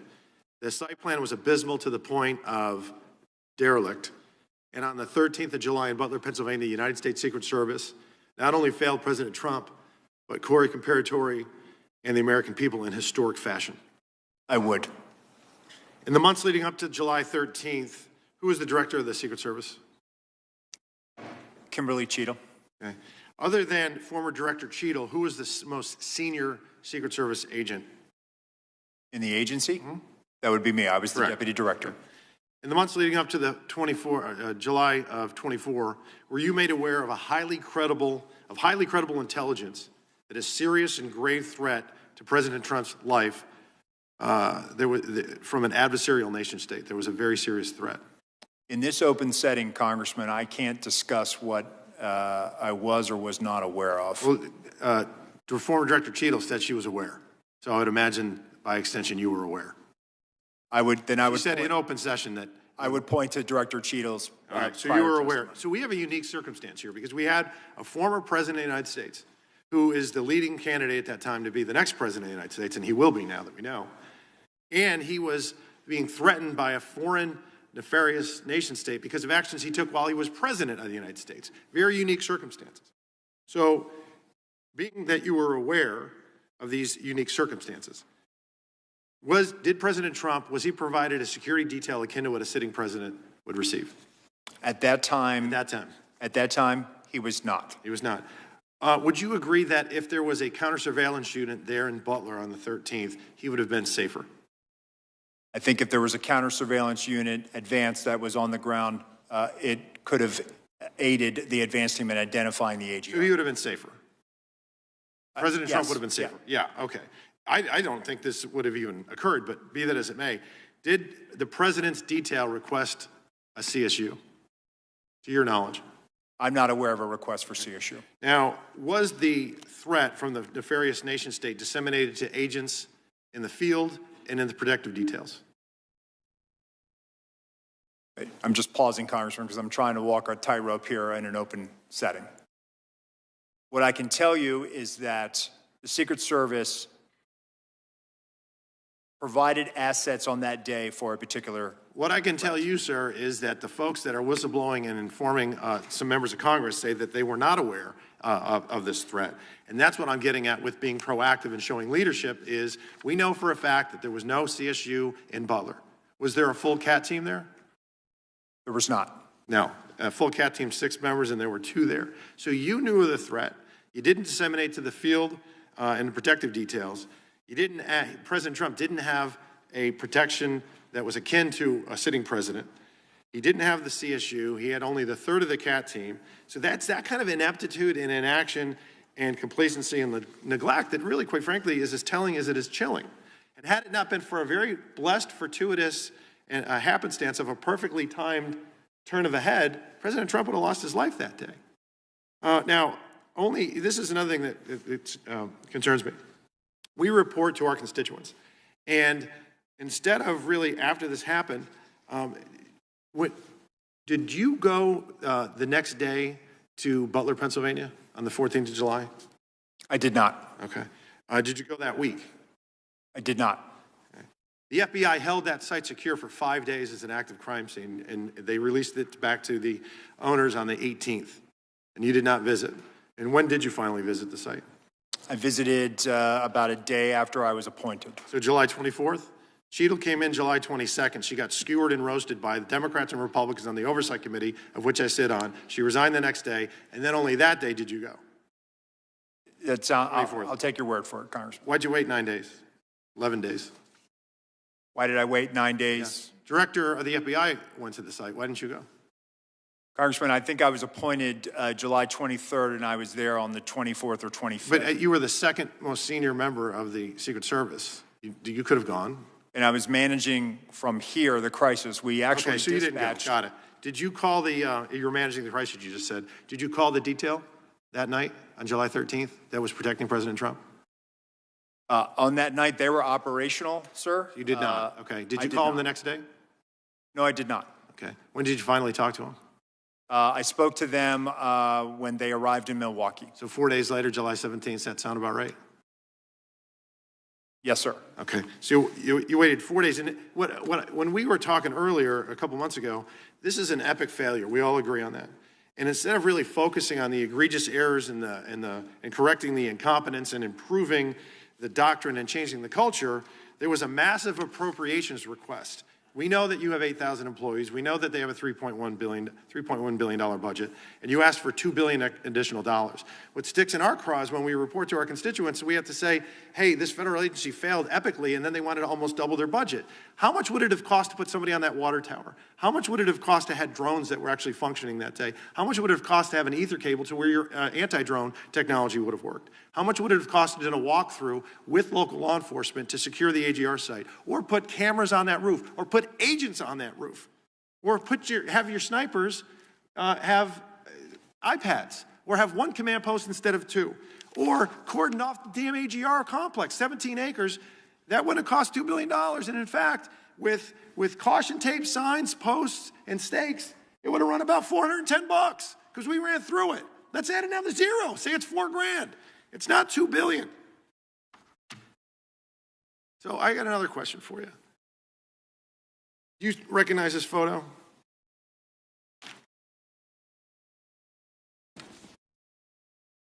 Yes, sir, I do. Okay. Was that the remembrance of September 11th? It was. Was it in New York? It was at Ground Zero. Okay. Who is usually at an event like this closest to the President of the United States, security-wise? The SAC of the detail. Special agent in charge of the detail. Were you the special agent in charge of the detail that day? Actually, let me address this. Could you please, staff, leave that? Oh, no, leave that one up with the circle around me. Thank you. Actually, Congressman, what you're not seeing is the SAC of the detail out of the picture's view. And that is the day where we remember the more than 3,000 people that have died on 9/11. I actually responded to Ground Zero. I was there going through the ashes of the World Trade Center. I was there at Fresh Kills. I'm not asking you that. I'm asking you, Congressman. Were you the special agent in charge? To show respect You were not. for a Secret Service that's a bunch of member horse hockey. that died on 9/11. Oh, that you're trying to be. Do not invoke 9/11 for political purposes. Oh, I'm not. I'm invoking this. You are, sir. Gentlemen, And you are out of line. I would like to ask him a question. Please. You are out of line, Congressman. Don't try to bully me. I am an elected member of Congress, and I'm asking you a serious question, and you are playing politics. I am a public servant who has served this nation, and you won't answer the question. On our country's darkest day. Committee will come to order. Committee will come to order. I'm asking you serious questions for the American people, and they're very simple. They're not trick questions. Were you the special agent in charge that day? No, I wasn't. I was there representing the United States Secret Service, sir. Mr. Fallon, your time's expired. Did not affect protective operations. You know why you were there? Because you wanted to be visible, because you were auditioning for this job. I was there to pay respect for a fallen member of this agency. You endangered You are President out of line, Biden's life, Congressman. Vice President Harris's life, because you put those agents out of position. Mr. Did you have a radio with you? Mr. Fallon, your time has expired. Did you have a weapon? I did, sir, and you are out of line. Mr. Chairman, Mr. Chairman. Yes, sir. Please. All right. And we are back in order now. We are back in order now. Thank you. Mr. Moskowitz, you are now recognized for 5 minutes. Okay. Congressman? How you doing? Good, sir. All right. So, look, the reason emotions are high is because we almost did have a former president, and now the president-elect literally almost killed live on television. And there were two pieces of luck that day, one bad, one good. The Secret Service's luck ran out that day because the systemic failures didn't start on July 13th. They were probably occurring, and the luck ran out that day. But luckily, President Trump moved his head and he wasn't killed. I can't imagine where we would be if we didn't have that second piece of luck. And so everyone here brings their different experience. I'm a former emergency management director. I know disasters when I see them, right? And July 13th was an absolute disaster. There's just no question about that.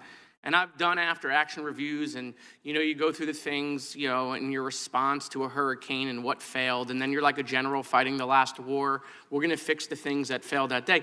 But really, you got to do more of a holistic approach, not just look at the things that failed that day, the things that aren't working in general, bigger picture, and not just fix just those specific things. I also am familiar about what it's like to come into an agency and clean up someone else's mess, which is what you're doing.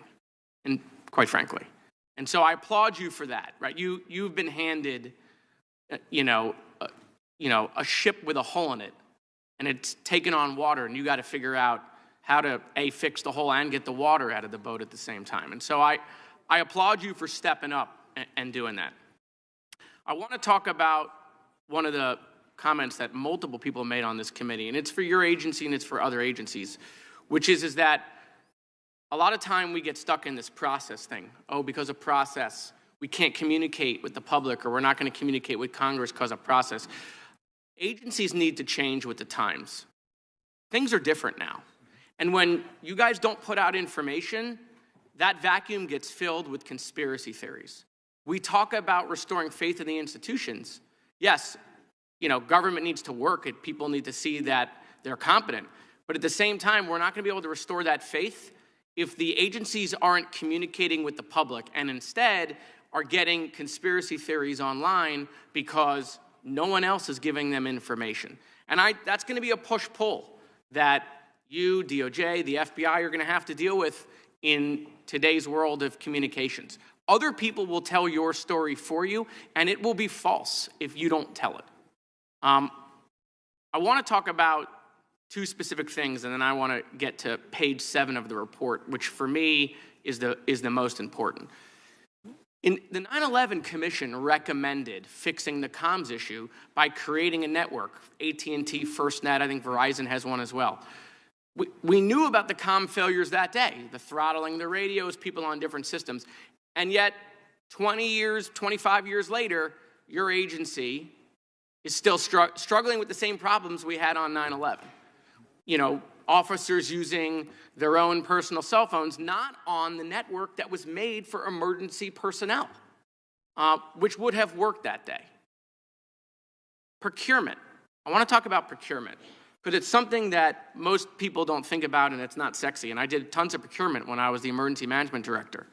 One of the reasons why we have this problem, and it's not just at the federal level, I saw it at the shooting in Marjorie Stoneman Douglas at my high school between the city police versus the county, the sheriff's office, is everyone's doing their own procurement. Every city, every county, every state, every federal agency, every sector is doing different procurement. And you're all hiring different companies with different systems, and no one talks to each other. Computer systems, radio systems, whatever it is. And we're not going to fix this problem until we figure out how to do more of a comprehensive procurement for multiple agencies to get them on the same systems. And so that's a system piece, but I'm telling you, we're not going to fix this problem until that happens. But I want to talk about page 7 of the report. There's a line in there, and I'm not going to ask you to comment because I know what the answer will be. I've been through this. Page 7 of the report says, Congress must consider whether the Secret Service investigative obligations can effectively coexist with its primary protective mission and whether the agency's investigative functions should remain within the Department of Homeland Security. Yahtzee. And I will tell you that Homeland Security was the right to create it. Senator Lieberman was right. It has a core function. It should exist. We need to foster communication between our agencies, but I would surmise that the Department of Homeland Security has become too big. It can't function. It's 22 agencies, and it's just gigantic. And every director, administrator of FEMA that I've talked to, when they were in the agency, wouldn't tell me that.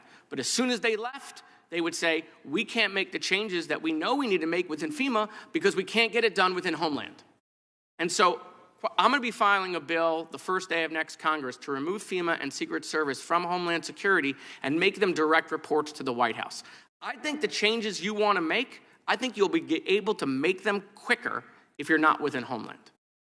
And so if we really want to talk about having our agencies respond faster, having our agencies fix these problems that didn't just exist on July 3rd, probably existed a year ago, 2 years ago, 3 years ago, 5 years ago, we have to be serious about breaking up Homeland Security. We have to realize that a 22-agency department cannot function efficiently. So it's quite frankly the reason why I joined the DOJ committee, to some people's misconception. I joined it with a specific focus on trying to fix Homeland because that's where this conversation is going to happen, right? And so while we look at the report, I would tell you not to overlook page 7. Everything we've talked about technology, everything we talked about, everything Representative Green talked about culture, right? You actually had a funny line. You said you want to put the Secret Service, you want to put the secret back in Secret Service. I think Representative Green was making sure you don't forget about the service piece also, right? But I think you got to get outside of Homeland. I do. And I'm not going to ask you to comment on that because trust me, I've had 100 conversations, and when they're in public, they're very different than when they are in private. Everyone knows that Homeland is not working in its current condition. But you know what happens? Everyone wants to protect their sacred cow.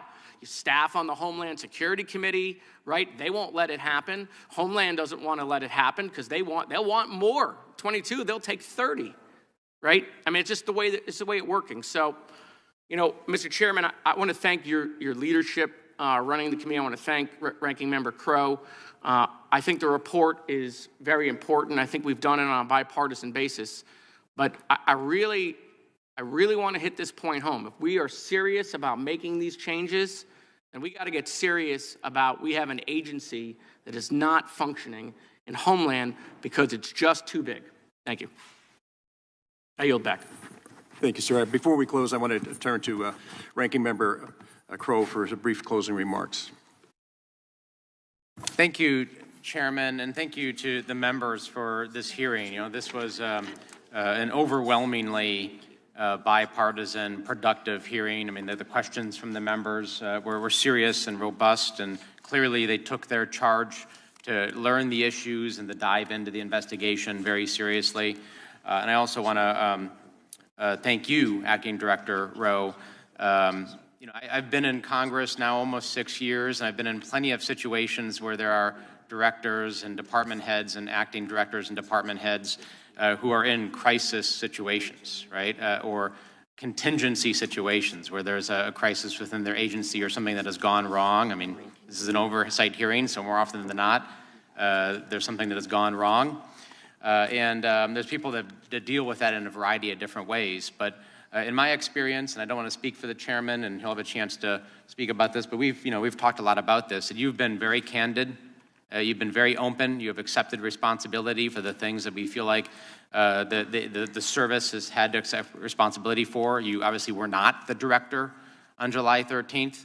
The deputy director of agencies has different responsibilities. Usually personnel management is what deputy directors do. Then you stepped into the role and have, I think, done a very good job of remediating, mitigating, and providing a path and vision forward. So I thank you for that and your continued service. And I also want to make really clear, you know, when we're talking about the Secret Service, like any of these organizations, they are broad, diverse organizations of thousands of people.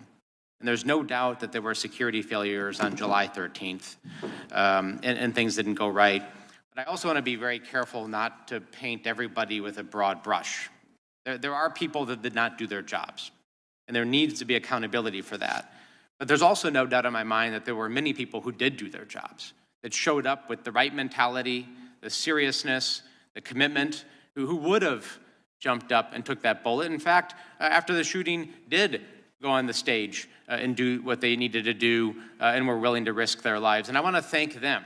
I think it's really important that we draw that distinction here, because I know a lot of those officers and agents are listening here today.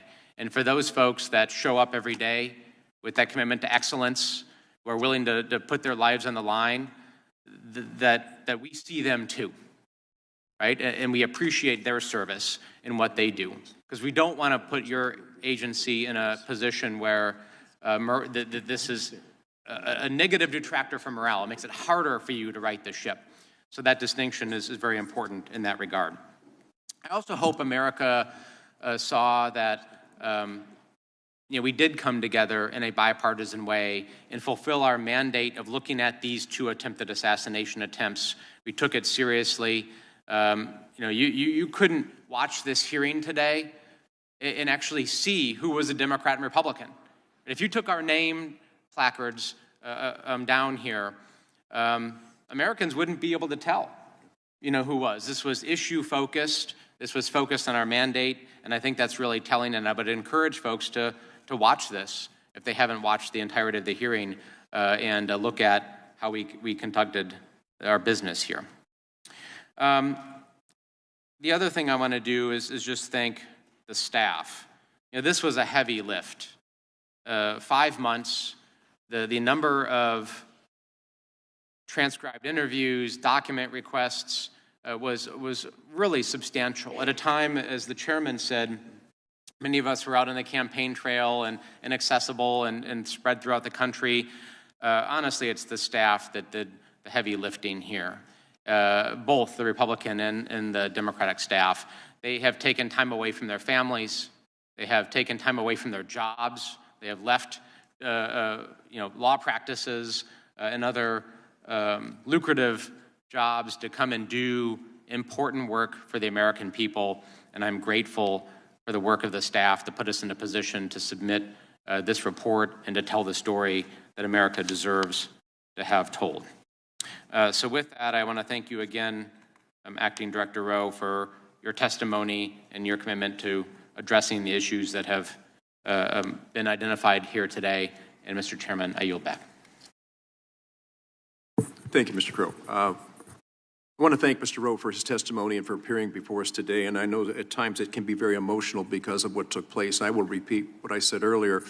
I was about 60 feet away from the president when he put his hand to his head and went down, and as the shots were ringing out, my main concern was, oh my gosh, they just shot the president.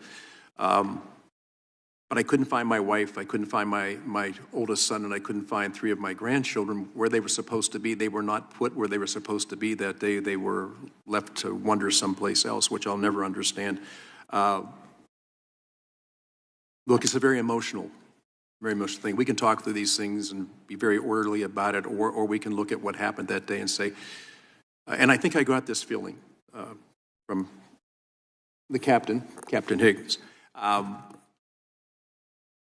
When you look at the history of the United States, there are certain things that are always going to stand out. I will just tell you this about my hometown of Butler, Pennsylvania. It was once recognized as the birthplace of the Jeep. It is now recognized as the location where the attempted assassination of Donald Trump took place. So it's overshadowed everything else that that town was ever known for and what they're so proud of and how wounded they were that day. And I will say this again, I've said it before, local law enforcement was the first direction that fingers were pointed, that these local law enforcement guys, gosh, they just didn't do their job. They didn't do their job. I know them personally. I know how deeply wounded they were by that. And I think that we have to understand these are real people doing real things in real time. So when I'm out shopping, people come up to me and say, you know what happened that day? I said, well, you know, I have a pretty good idea. They said, well, let me tell you my version. And they tell me their version. I said, that's interesting. So where were you on the grounds that day? They said, well, I actually wasn't there. Now, why do people come up with these conspiracy theories? They come up with conspiracy theories because they don't get answers at the time they're needed. And I think that what we're trying to do, and I got to tell you, this is not a red committee or a blue committee. This is truly a red, white, and blue committee. And I will defy anybody to look at any of the members that are sitting up here today and say, I've seen this guy before in action. I know who he is. He's on Fox every night, or he's on CNN, whatever the hell people get on. Excuse me. I know we're not supposed to use any language like that. Chairman Green, I know that it's a very emotional thing for you, too. So it isn't a funny issue, and it's something that does bring out the best of us and the worst in us. So whenever Jason and I first talked, we were, and Miss Lee mentioned this, we were given three goals. There was threefold. Understand what went wrong on the day of the attempted assassination. Ensure accountability, and to prevent such an agency failure from ever happening again. I know when I first talked to Representative Clay, he said, you can never guarantee that it will never happen again. And the longer I've worked with him, and I would encourage all of you to, if you can, draw up on your phones the captain when he's speaking, when he's in Louisiana. You will get the full force of who this man is and what he firmly believes and what his mission in life is. So you can be very animated. I'm amazed at how you operate today because you stick with it. But I would encourage anybody, go to that and please look at it and then tell me, wow, this guy's dedicated to that. So look, we're gonna adjourn here in a minute, but without objection, members have 5 days to submit additional materials and written questions for witnesses to the chair, which will be forwarded to the witness. And we ask the witness to please respond promptly. This has been an interesting time, and I know we're supposed to close, but I think that because Jace hit on it, the efforts and the time and the dedication that this team has put into this is incredible. I'm not talking about members because, as you know, we had an election coming up, but these members never left here. They spent hour after hour after hour, thousands and thousands of pages, written testimony. It is incredible what took place, but you'll never see that because that's not the headline. The headline is we had a really dedicated group of patriots who said, I will step out of my normal life, and for the next 4 months, I will dedicate myself to getting the answers that the American people need to have from the very first. We are suffering from a lack of confidence, trust, and faith in our government. If we can't do these things and bring it back out and go to the American people, we know you had questions, we've got you the answers. That was our whole purpose in doing this. And so I look back at it, and I'm going to mention this. At the end of that day, my brother lives at the end of the runway, by the way, on those fields. My 9-year-old grandson, Charles, said to me, Grandpa, why would anybody try to kill President Trump? I said, Charles, I can't answer that question. He said, they must be crazy. This was a 9-year-old, and people asked me, what was the effect on your grandchildren? I said, I got to tell you, as their grandfather, I'm appalled that they ever had to see that. As a member of Congress, it strengthened my resolve that, you know what, we can go beyond this. We can be better than anybody imagined we could be, and we can accept the fact that we failed that day. and understand that everybody on this panel had one goal and one goal only, and that was to restore the faith and trust and confidence that the American people need to have in our agency. So I want to note that the task force will hold its business meeting following the conclusion of this hearing, and we will adjourn the hearing and reset the room for the business meeting. We're going to take 15 minutes, so I think it's drifted a little bit beyond. I said 11:50. What? Okay, 11:50. We'll reconvene. Again, I want to thank Director. Thanks for being here. I know this is a difficult position to be in. Thank you. Thank you, sir. Without objection, the task force stands adjourned.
Hey, Buck. Good timing. Yeah. They're going to start up at 11:50. Good? Mm-hmm. Thank you. You got to help me with that thing downstairs. So I will tell you, when we...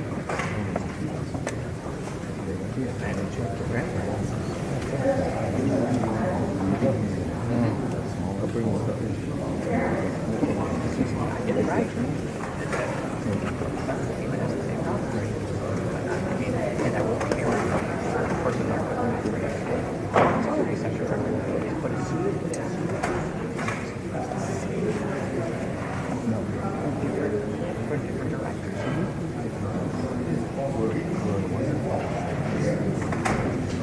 I'm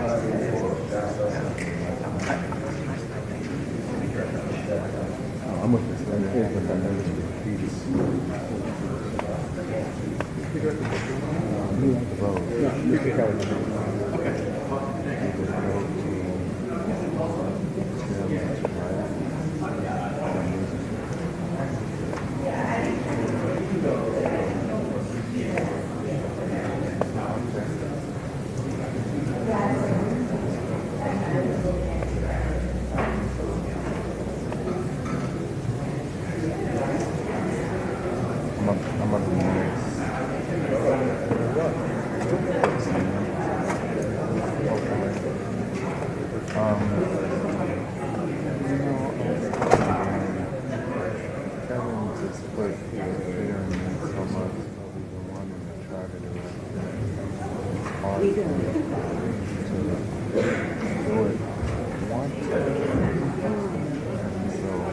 Thank you for explaining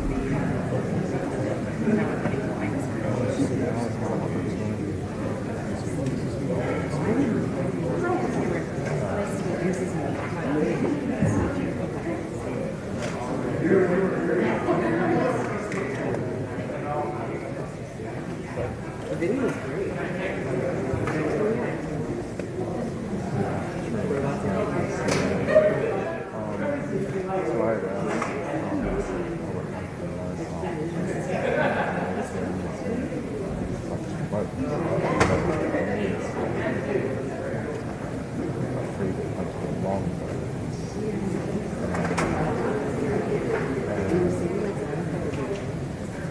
So by understanding over, that really helped me because I've never done this. That everything by doing one or two things, go from there.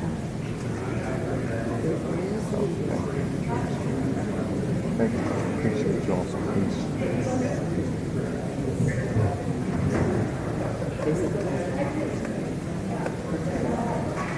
Did you see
We are. Okay, I'll just. Yes. Thank you. Do you know how long it's expected to go? I've heard it to be 20 minutes to an hour. Okay. Yeah, no problem. Thank you. Yes, sir. Thank you. Of course.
standing there the whole time.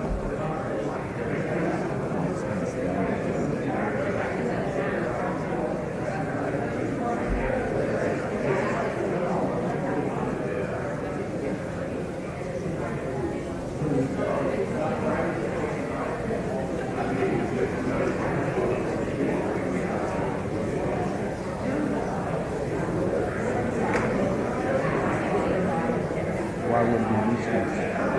There's somebody sitting there. Don't be a guy that too. I don't know, the train put his laptop up and said a bunch of notes. So this is going to be weird.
A quorum being present, the business meeting of the task force on the attempted assassination of Donald J. Trump will come to order.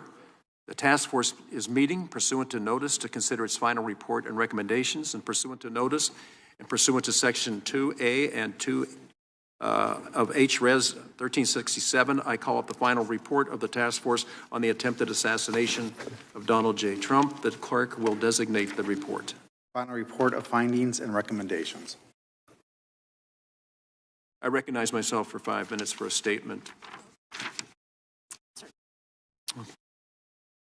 Now, House Resolution 1367 was adopted in the House of Representatives by a 416-0 vote on July 24th. The resolution established the task force on the attempted assassination of Donald J. Trump. Section 2, Clause 2 of the resolution directed the task force to issue a final report of its findings to the House not later than December 13th, 2024, including any recommendations for legislative reforms necessary to prevent future security lapses. Today, the task force is meeting to fulfill this charge and consider the final report of findings and recommendations. The report is the product of an investigation spanning just under 5 months by the task force. I commend my partner and friend, Ranking Member Jason Crow, all the members of the task force, the staff of the task force, and all the staff of the members who supported this investigation. I also want to thank Speaker Mike Johnson and Minority Leader Hakeem Jeffries for working together to launch and support the needs of this investigation. This support includes the passage of House Resolution 1470 in September, which expanded the mandate of the task force following the second attempt to assassinate President-elect Trump, on September 15th in West Palm Beach, Florida. Our work has underscored that there is bipartisan ground for working together to protect our democracy from threats of violence. I'm especially proud of the work the task force has completed to get clear and complete answers about the security failures that occurred in Butler, Pennsylvania on July 13th. This report and the transcripts we will release thoroughly explain the multiple points of failure that occurred that day.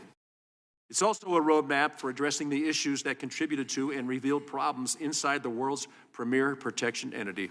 The task force received substantial cooperation from the Secret Service, as well as state and local entities, which allowed the task force to make clear findings and recommendations about security failures. However, the same cannot be said for all questions about July 13th. Shooter Thomas Crook's motivations remain largely a mystery, despite repeated requests from information from the FBI and the Department of Justice, which were never shared information about Crook's online activity, notes, or transcripts of interviews with his family and members of other associates. Limitations on information shared with the task force restricted our investigation from creating a clear picture about who Crooks spent time with, how he spent his hours online, or where he traveled in the days and weeks leading up to his assassination attempt. Leaders in the next Congress may wish to continue investigating these and other outstanding questions. One of the topics our bipartisan report covers are areas where we asked for cooperation from federal agencies and did not receive it. We also include a recommendation to Congress that it should find means to clarify its right to obtain law enforcement sensitive information. I'm really proud of the work the task force has done in a very limited time frame. As I said earlier, the 13 members of Congress were all running for re-election at the same time. They were going through primaries that were still on the calendar. They were going through a general election. But the people who never walked away from the task was the staff. I think that type of dedication is absolutely extremely important. One of the things that the American people look for is how dedicated are you to the task you were given? And the answer in this case is extremely dedicated, and they did great work. Now, my constituents in Butler have expressed gratitude for the work of the task force. It was great from a standpoint not of what it was that we were tasked to doing, but the fact that at a time when it's recognized that you guys can't work together on anything. You guys find faults with everything that you do, and you just don't. This was never political. This was never political. But the task we were given and the task that the task force did is off the charts at the top of everything I've ever done since I've been in Congress. I now want to recognize Ranking Member Jason Crow. Thank you, Mr. Chairman. Just to dovetail on the chairman's comments, this task force was created after the July 13th attempted assassination of President-elect Donald Trump. because America deserved answers. They deserved answers as to how something like this could happen and how it would be fixed. But they also deserve to know that members of Congress in a bipartisan way could come together and condemn political violence and say there's no place for it in our country.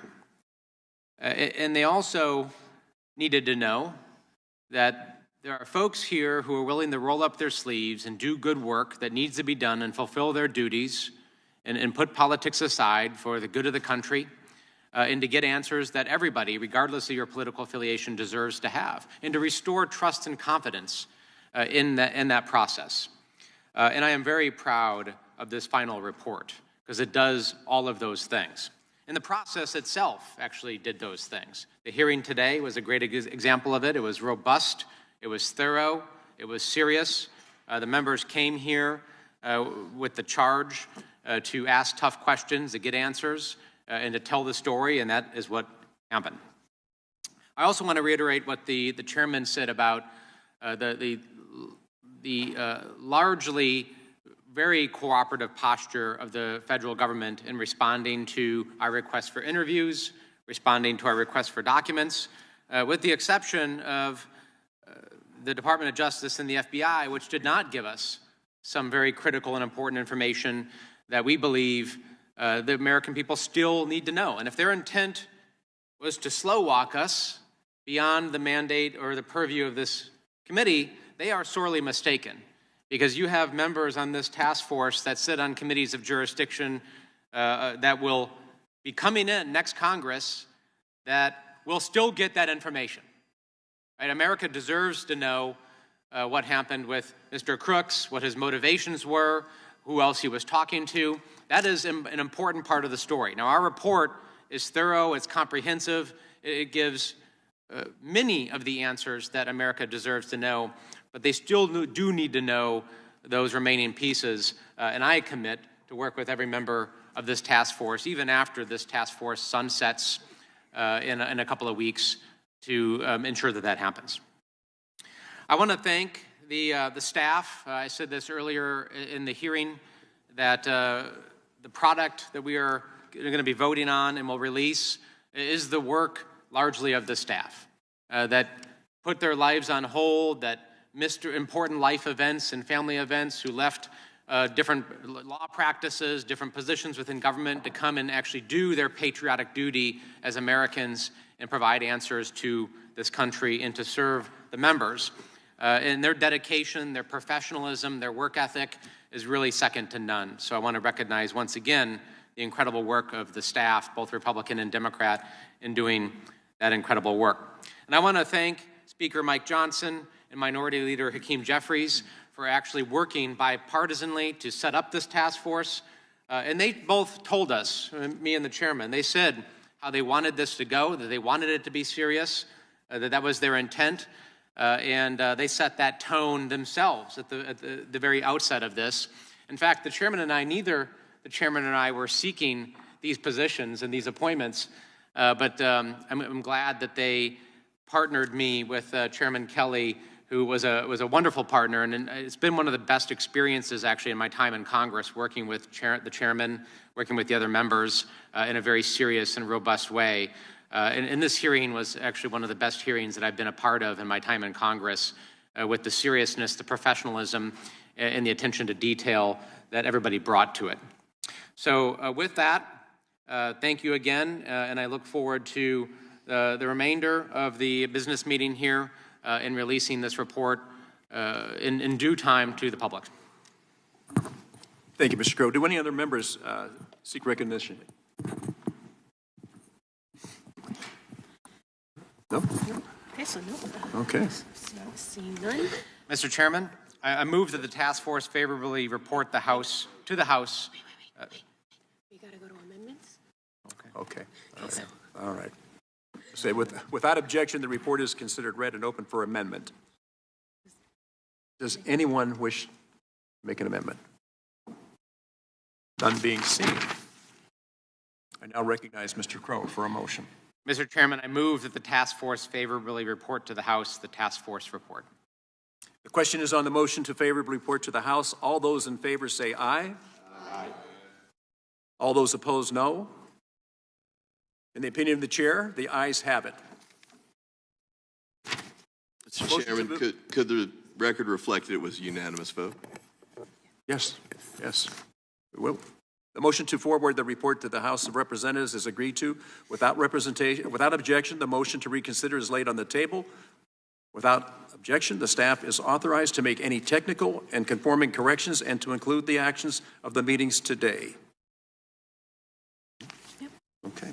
So without objection, pursuant to House Rule 11, Clause 2.1, all members are entitled to submit to the clerk of the task force within 2 days any supplemental, minority, additional, or dissenting views. Okay, so before we adjourn the task force, I want to congratulate the members of the bipartisan nature of this task force. It's been a privilege and an honor to work in cooperative and bipartisan manner. And I also want to thank all the members of the staff of the task force, and I think Jason's touched on it, and we keep repeating it, but it deserves repeating. The task force did incredible work at a time that was so compressed. They really were dedicated to it. They stepped out of their private lives to come and do this, which is a tremendous patriotic thing to do. I also want to thank the Office of the Official Reporters for their quality staff in covering the meetings and many, many interviews and conducted. So there being no further questions, the task force stands adjourned. Now, members, thank you. Please stay for the picture. Yes, yes, please. We want to have a team picture. Because we all know it.